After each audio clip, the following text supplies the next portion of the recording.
Okay, so I'm back with the fairy house, and this is where I got the pattern. It's Arts and Crafts for You, a fabric storage container. They're on Facebook, but I'm still looking for the pattern. I don't know if I had it emailed to me. I think it was a free pattern. So this is a part of the roof.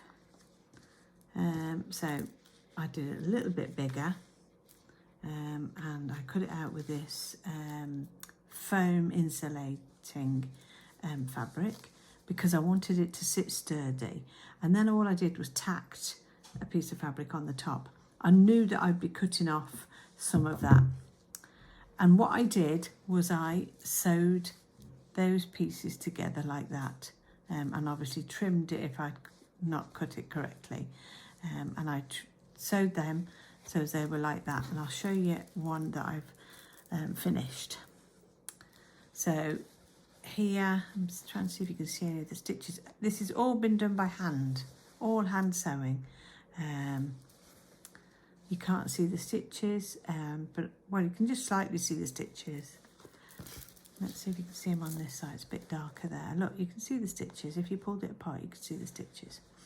And then each piece, after I'd covered it like this, so go back a step now, I put a piece of binding along the edges there. Yeah, so I put a piece, this spotty one's this is a piece of ribbon, and I just binded the edges with the ribbon first. Then when they were all sewn together and all the edges were binded, the triangle bits were binded, I sewed all of them together. Now what I've got here is 1, 2, 3, 4, 5, 6.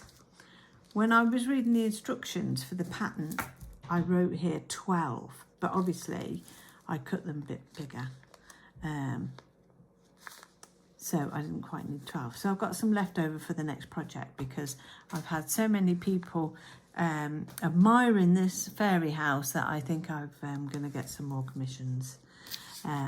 So all you got in the pattern was the base, the roof pieces, and you got this piece here, this like flowery bit here.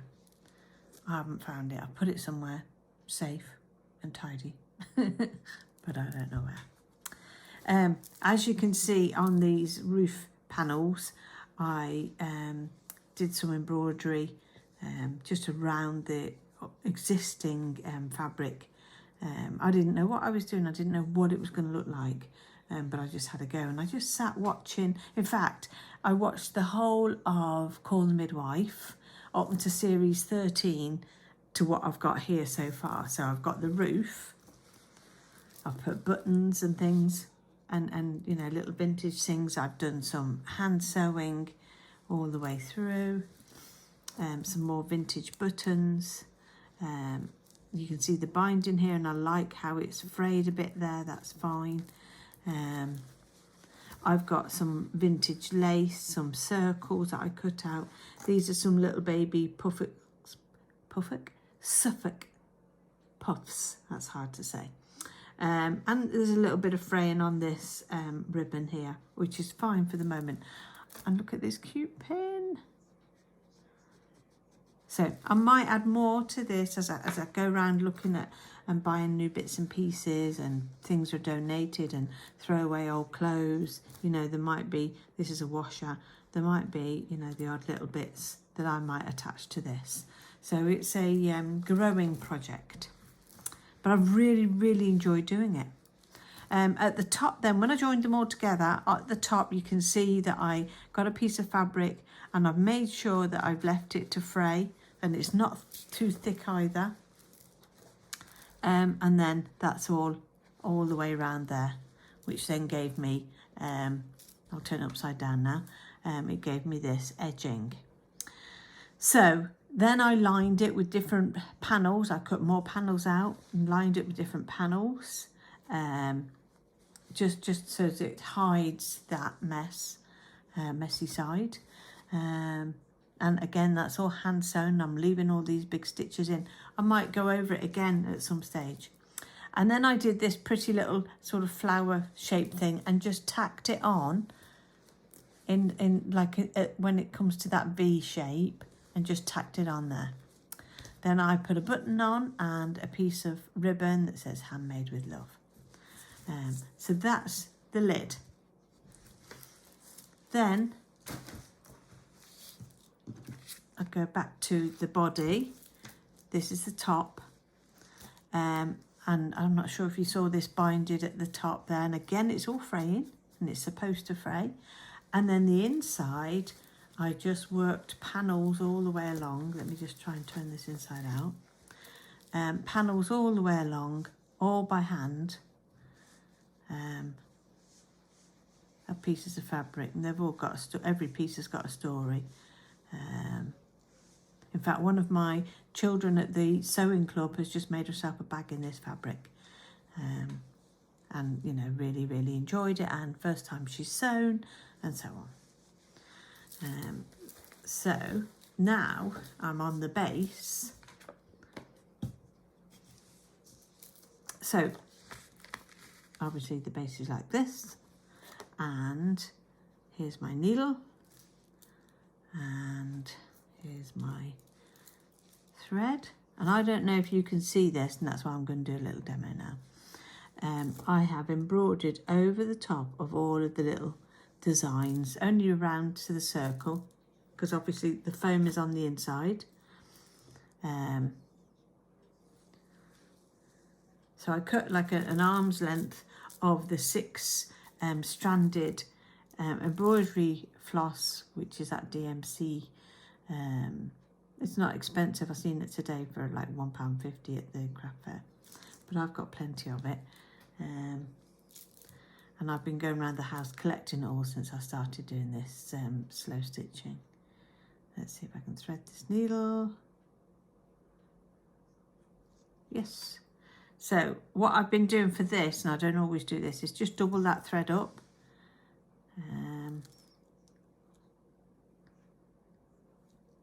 Just do it in a knot, little balloon knot.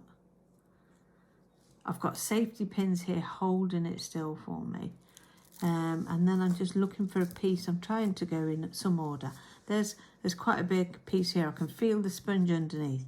So I need to come right to the edge there. So I will just go in, and I'm just sewing it really. It's not tidy at all. But I didn't think it would be this effective. I really love it. So I'm just going in and back out. This is supposed to be a little heart, but by the time I finish, it'll just be a little blob of nice satin stitch. So I'm absolutely exhausted, because when you walk around the craft fair at the NEC in Birmingham, you're doing like 10,000 steps. So I just try and cover this in the satin thread.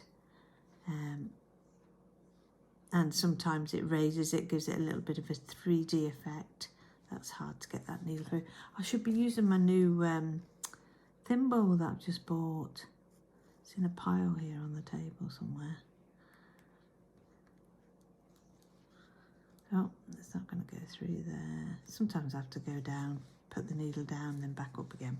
But I'm just trying to do it quickly so I can show you what I did.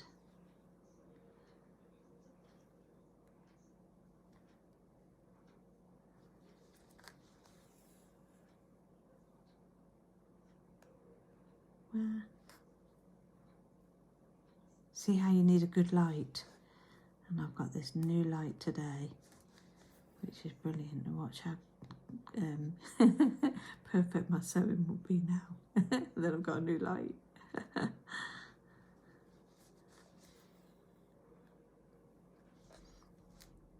So I'm going to go out and back in for that other little, I guess it's supposed to be a heart, so, and then back in for this other little heart. Try and get it at the edge. And then just do the same again. So we went out for breakfast, went to the craft fair and went out again for tea.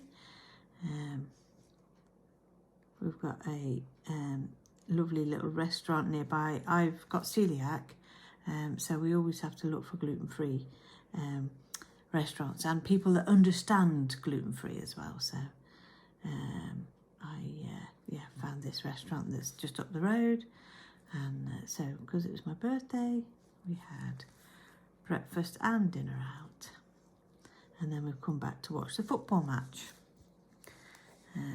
So that's what I'm going to do. I'm going to carry on. I don't know if you can see it. These haven't been sewn yet. I'll carry on with that all the way around.